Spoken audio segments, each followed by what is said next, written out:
I'm John Branch, and I'm a wedding photographer and YouTube content creator in the Raleigh, North Carolina area, and you're listening to the Workflows Photography Podcast. Chip. I am so glad to have you here. First of all, not long ago, you were at the White House doing some photography, which is, I have to say, a bucket list item for myself. So quite jealous. I'm sure that was a real treat to be able to do that. So before we dive into like the whole topic, the whole conversation today, can you just share a little bit about that? Whatever you're allowed to share about it. Yeah. I can. Yeah, it's no embargo information anymore. So it was a nonprofit organization. So people don't know, I have just a backstory. I pivoted into more corporate and headshot photography. I was a wedding photographer for 8 to 10 years when I first started out. And then I made this shift around 2023. And this is my third year going into it.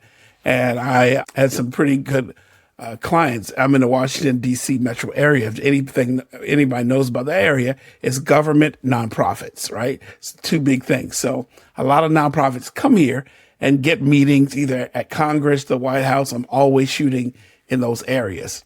And well, not the White House, but more Congress. So one of my clients had the opportunity to go there in some of the wings and the Eisenhower Executive Building. So if you know anything about the White House, it's just not that house of residence. It's way more than that, right? Mm-hmm. It's a lot of people working there. And during the Biden administration, they were meeting with some housing officials and some other people. They were from another city, but we were fortunate to get some pictures there. We didn't meet the president at the time, but we did meet some other senior officials.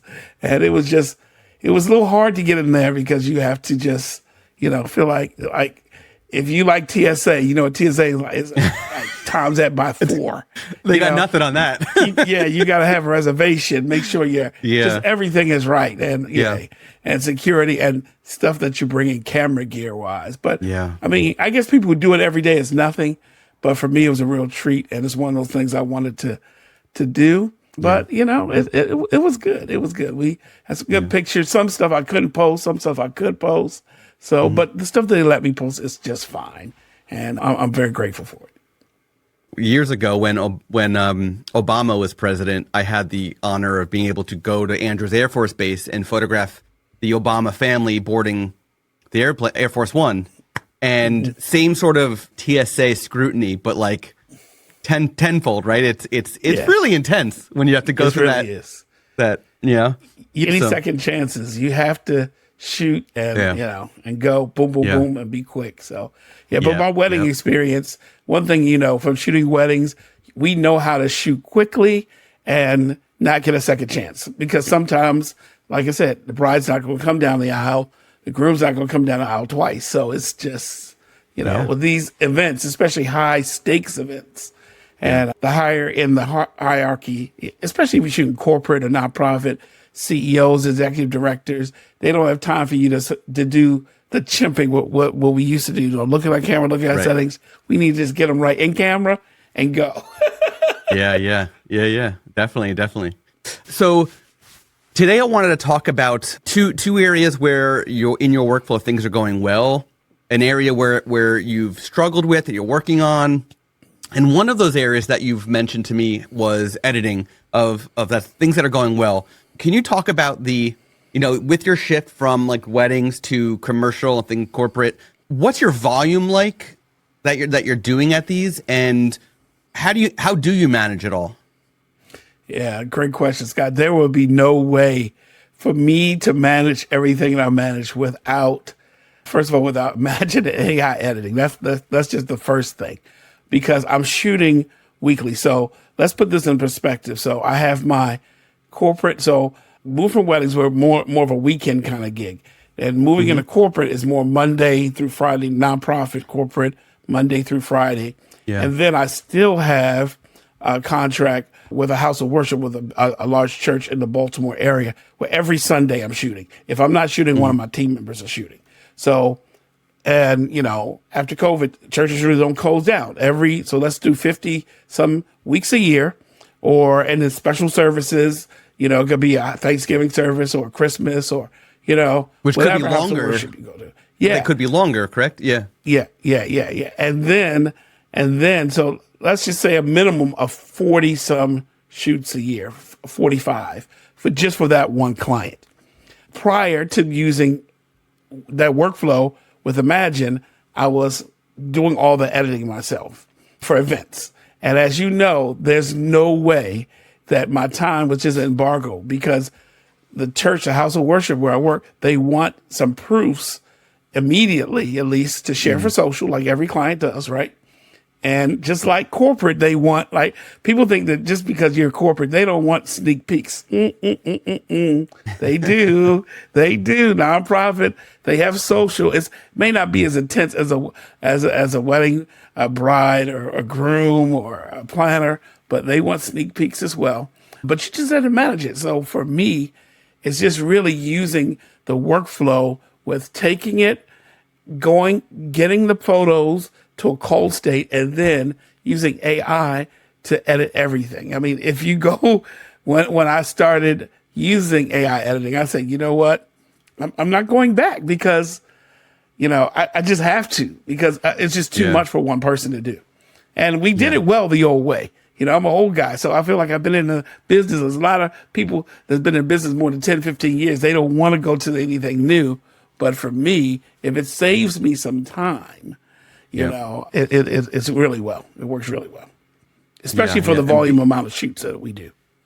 Yeah, yeah, and being if you're the person that has to be the one that's doing the editing, you don't have a person on your team to do the editing. If you're the person that's got to do it, and you've got to be shooting, and you got to manage the team who's also shooting for you, that's a lot. That's a lot to take on. So by utilizing tools that could free up some of that time and get you more focused on other aspects, that's a beautiful thing. So it's good. You also mentioned that galleries and meetings have improved. Those type of parts of your business have improved from a CRM. Can you tell me more about, like, what CRM are you using? Why did you pick that one? And are those meetings, because you are doing corporate type stuff these days, are those meetings in person or virtual? Yeah, great question. I think that, well, a little bit of both. First, I'm going to go with the virtual meeting. So we all know we all have to do virtual meetings, because those are just the way of the world. I mean, ever since post-COVID society, you do a virtual meeting, that's fine. I'm trying to get back into some real person meetings, because I know that I have one coming up next week or so. I love virtual meetings, but nothing beats looking someone in the eye, having a meal with them. If you drink, having a drink with them, just because I think that is where business gets done. If it doesn't get done on a golf course, it doesn't get done at a restaurant. One of my favorite quotes that a friend of mine always says, it says that it's not the secret to scaling your photography business isn't just the shots you take, but it's the relationships you build. Okay. And that's what I've lived my mantra by. Okay. Mm-hmm. Doing good work, but it's also those relationships. And when it comes to relationships, you got to have a CRM, right? So I use 17 hats right now. Not an ambassador, don't have any affiliate codes for them. I re-up for a lifetime membership. I've been using them for 8 years. Oh, their new Black Friday sale that just happened? Yeah. Okay, I saw that. I got it. Because I figure, if I've been using it for 8 years, I looked at my numbers and I said, I put a lot of stuff into it. And it's hard for us. It's funny about photographers. A lot of us want people to commit to us, but we don't want to commit to any services. Is that funny? Yeah. So it is. We want our clients to commit to us, but what are we committing to? So, and we got to put skin in the game.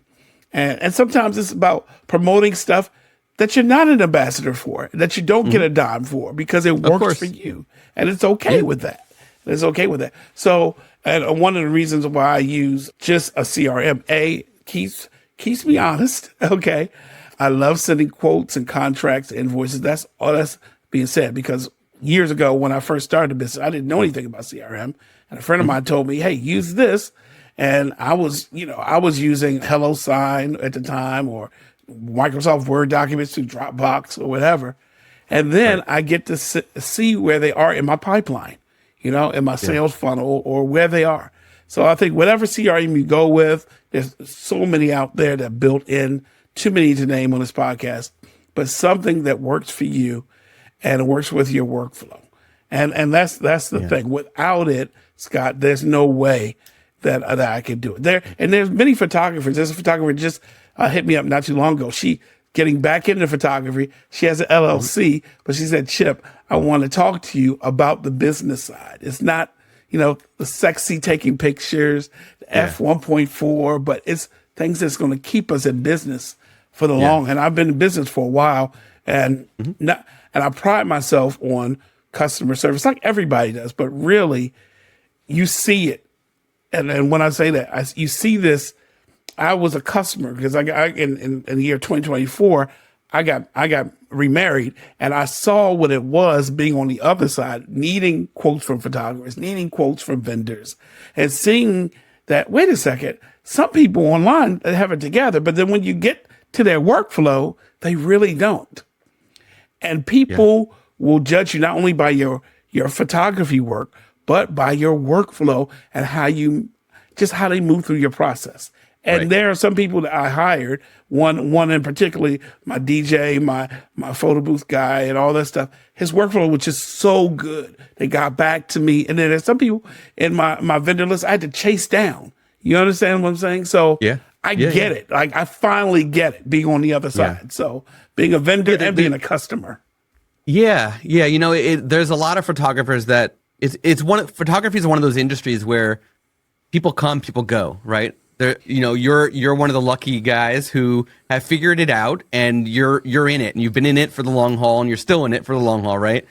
But there's some photographers who come thinking, oh, I got this, my photography is awesome, but then they go out of business real fast. And a lot of times it's because they don't have the business side down.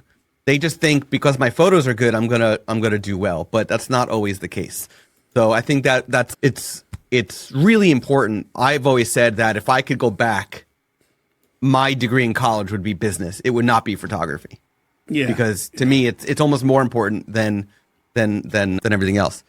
The other thing I want to mention is you said you like the feel of 17 Hats. There's a lot of platforms out there. You've tried a lot of other things. I think it's very important for people, if you're a photographer, you don't have a CRM in place, to do the trials for them all, right? And you might like one, the look and feel of it for yourself more than you might like the look and feel of another for yourself. It doesn't matter if it's Scott or Chip telling you do this one. If you try it and you don't like it, don't buy it. Try the one that you like and pay for the one you like. With it. Yeah, it's just like picking up a camera. Even if you don't stick with it, you can always move unless you have a plan. That's the thing. Yeah. The trials are good because you see, but give it an honest shot. What I see some folks doing is like not really using it halfway, or trying some things and they say they don't understand it, so they're going to get rid of it. Or it's a popularity contest because, like you said, Scott or Chip said it, or this popular photographer uses it. A lot of us get, at least in the photography world, it's kind of like, it's like lambs led to a slaughter, right? Somebody tells us to use something, we all go down that route. You know what I mean? Right. But try it, nothing wrong with it, and go for it. It works for me now. I was using Honeybook for years, and it worked well in the wedding industry. I loved it. I love the look of Honeybook. I love the feel of it. I like the people. And, just like a website platform, there's not a right website platform. It's what works for you. Exactly. I got a question I just thought of is, for corporate jobs you're getting, all these clients that you've been photographing, working with, how often do you get people saying, hey, do you also do weddings? And even though you've shifted away from weddings, are you still taking weddings if they come from corporate jobs?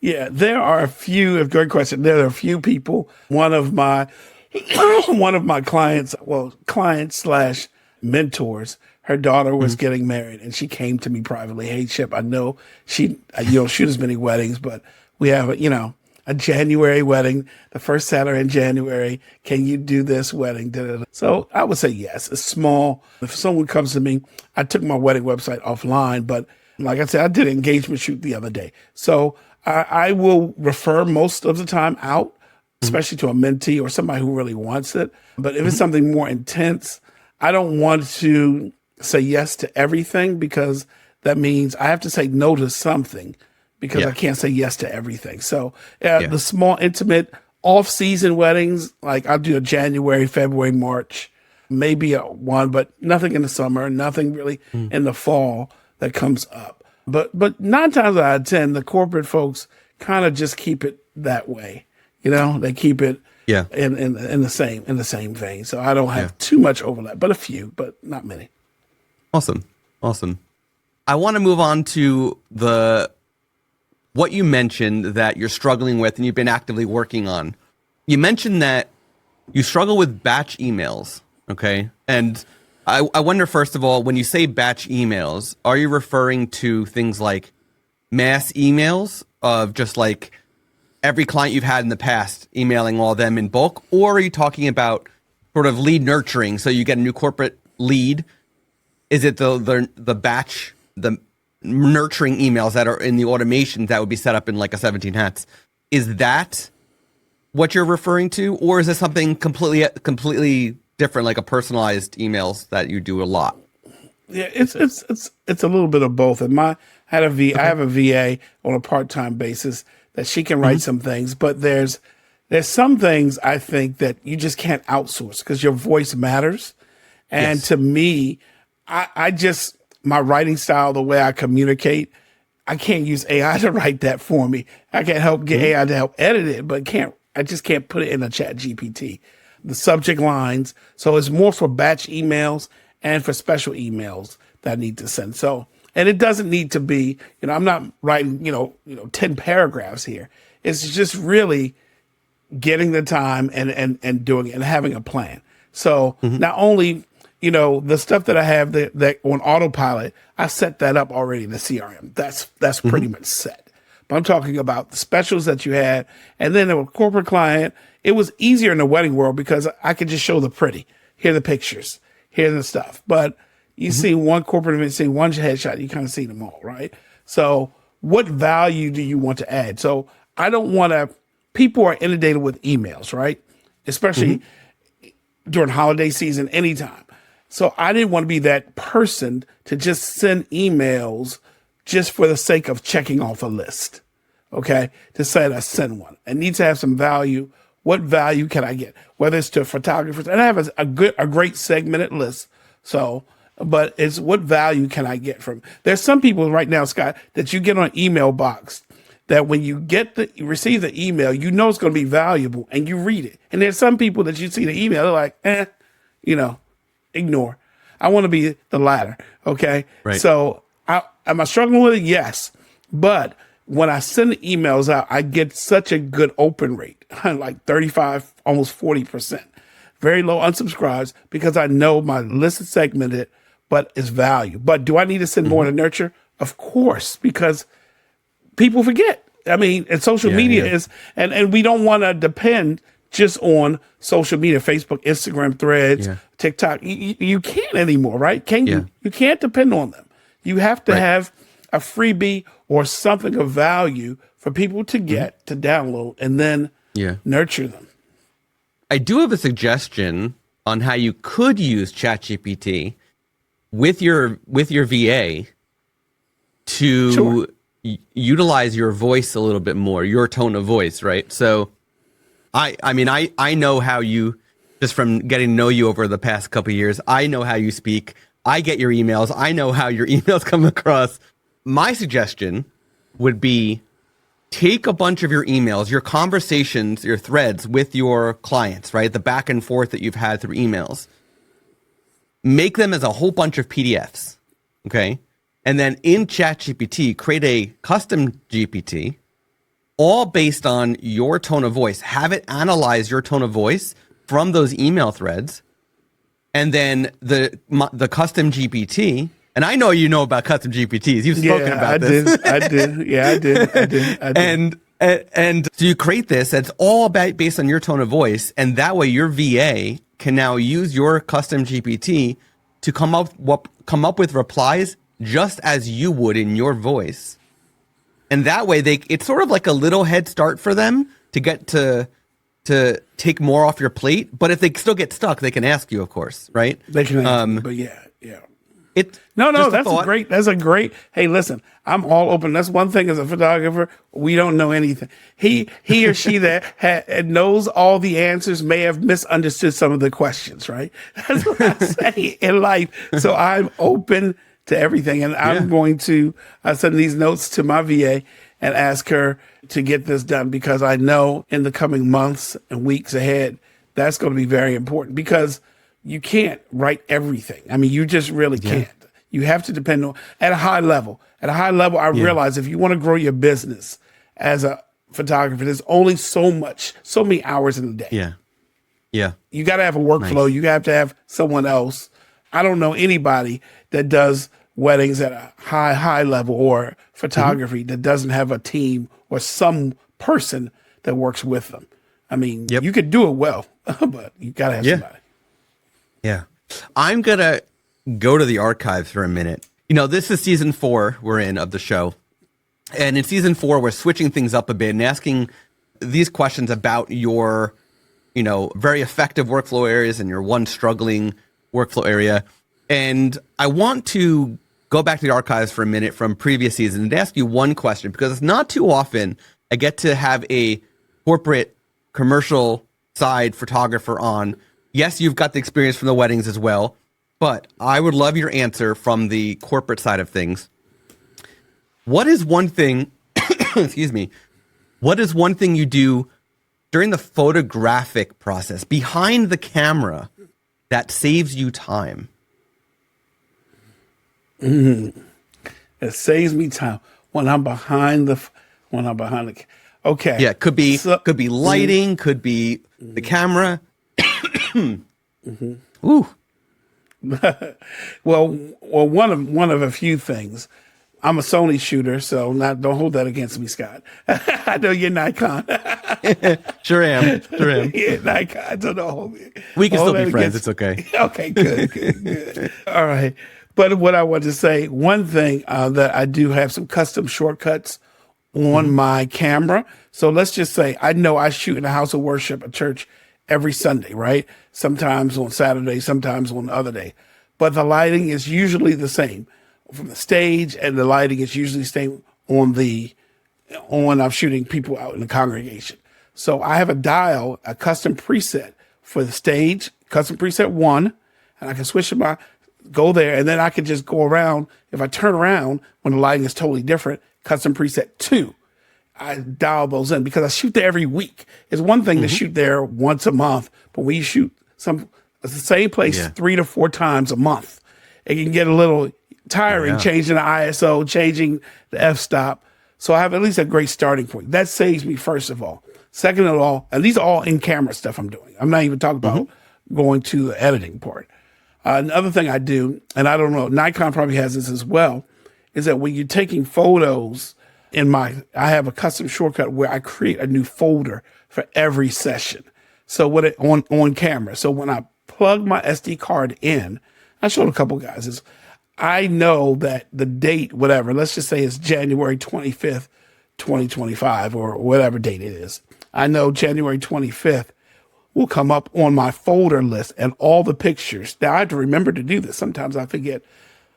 But it's like muscle memory. Every time I do a new session, the first thing I do is create a new folder. You know how you have something that's muscle memory?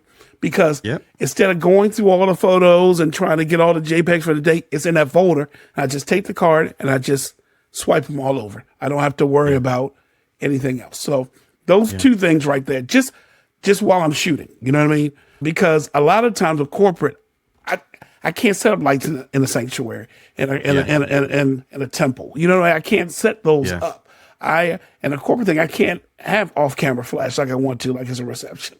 So I have to make sure I have my ISO right. And Scott, I realized that there's some venues, even in my corporate days, where I shoot multiple times. And that has helped me because, and this is more of a marketing tip. Quick story. I had on my website, I shot this particular venue. Well, I had a thumbnail because we also do some video work as well. So mainly photography, we do some video work, have some video guys work with us. But on the thumbnail, it had the name of the building, okay? And just by accident, one of my clients emailed me and said, "Oh, you shot at this particular venue. I know you'll be good at shooting at it because you've done it before." I said, I'm thinking to myself, I have? I don't even have that on my website, but I looked, the thumbnail had the logo of the place, the building on there. So being intentional about what you show too on your website, that is to say your experience. Because just like with a wedding photographer, if you shot at, said venue, wherever you are, people want to know, oh, you have experience shooting here. Not that it makes you better or worse, but it's just, it's there. But especially when it comes to those camera settings, in camera, making sure when I'm shooting at the same place, have those presets. And instead of me fumbling around, I can get a shot, turn around, get the other shot by just one click of a button. And I don't miss moments. Yep. Right? Yeah, I do the same thing with my Nikon bodies for my surprise proposals that I do. Mm-hmm. I have on all of my cameras, I have the same custom setting set so that during the proposal itself, I know focus is spot center. My ISO is, I believe I have my ISO, auto ISO for that, so that I can focus on the aperture and the shutter speed. And I have it on the Nikon has like two continuous high modes. One's like do do do do do, and one's like do do do do, like rapid fire. And so like when I'm in the custom mode, number one for the actual proposal, I have it doing what I need for the high speed part of it. And then when I'm done, ready to do the engagement part, the engagement photos where it's more controlled, more relaxed and slow down, I can then go to my regular camera settings without having to fuss around. It's just a quick turn of the dial. So I totally get you on that. It's such a time-saving thing to have that type of feature in your camera. But when did you learn to do that? Because a lot of people never do that, Scott. I mean, I was like, I gotta do something better. I was changing my ISO, changing my aperture, and it's the same setting week after week. And I'm like, what am I doing? It took me, I didn't do it until, so during the pandemic is when my photography kind of shifted organically to doing proposals. And it was during that time when I was like, man, there's gotta be a better way to quickly switch. And then that's when I was like, oh, wait a minute. My cameras have these custom settings. Custom buttons. So, custom settings. I mean, custom settings, knowing your venues, and then just the way your camera, whatever camera brand you use, it has ways that your workflow, it can, and believe it or not, I feel that a lot of times as photographers, we spend a lot of time either looking for stuff. Think about how many times, oh, where's this file? Oh, where's this picture? I know I took this picture. Looking for stuff and organization. That's the thing, and organization. Yep. So, 100%. Chip, this has been a fantastic conversation. I'm so glad you're able to join me and share what's going on behind the scenes with you. Always so nice to see your face as well. Can you share with everybody listening or watching the best place to learn more about you, connect with you, and see your awesome photography? Thank you, Scott. Yeah, it's at chipdizard.com. And that's where I have a lot of my resources. You see the three things that we have on the site: main headshots and social and really corporate events, and then social videography. We do other things as well, but I'm not advertising that as much. One thing I know, and just to tell you this, I know in today's market, we're just not selling photos, we're selling how those photos make people feel, no matter what. You know what I mean? You never know. Even in the corporate market, it could be somebody. There was a CEO that I photographed recently. He had a bout with cancer. He unfortunately passed away. And they used some of the photos I took of him speaking. They showed me at his memorial service. So it's not just a wedding, but how you make people feel when you get that. Yeah. A lot of our time is spent at work. Let's just be honest. A lot of our time is not.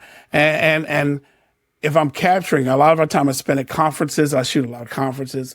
But the most important thing is to capture the memories of where we were, what we have, and how we've done it. At the end of the day, that's all I want to do. Is just capture the moment, right? and just make people feel. And I feel that's our true edge as photographers, because we're capturing those moments, whether it's corporate, whether it's a bar mitzvah, whether it's a quinceañera, we're capturing those moments that years from now that we're like, wow, I can't believe I did this. And I feel lucky every day, Scott, when I turn on my computer, I come to work, because even on my bad days, I'm like, I'm doing what I love to do and I'm getting paid for it. And I can't, That's right. I can't, you win some, you lose some, but in this economy, there are a lot of people that hate their job, hate their supervisor. I can't ever say that I want to quit photography or do something else, or not even just the business of it, because it's ingrained in me now. So I'm very fortunate. Amazing. For that. Thank you for sharing that. That was that was a really impactful message that you just shared with the world. I hope that everybody listening really tunes into that. Hit rewind if you need to listen to it again, because if that doesn't make your day and month and year incredible, I don't know what will. So thank you, Chip. You're very inspirational with that. I appreciate it. You have been listening to the Workflows Photography Podcast. To hear more from Workflows, to learn more about our guest, and for an exclusive offer for Workflows listeners, please go to workflowspodcast.com. And be sure to subscribe to the podcast on Apple Podcasts, Spotify, or wherever you listen to podcasts. Thank you for tuning in. Until next time.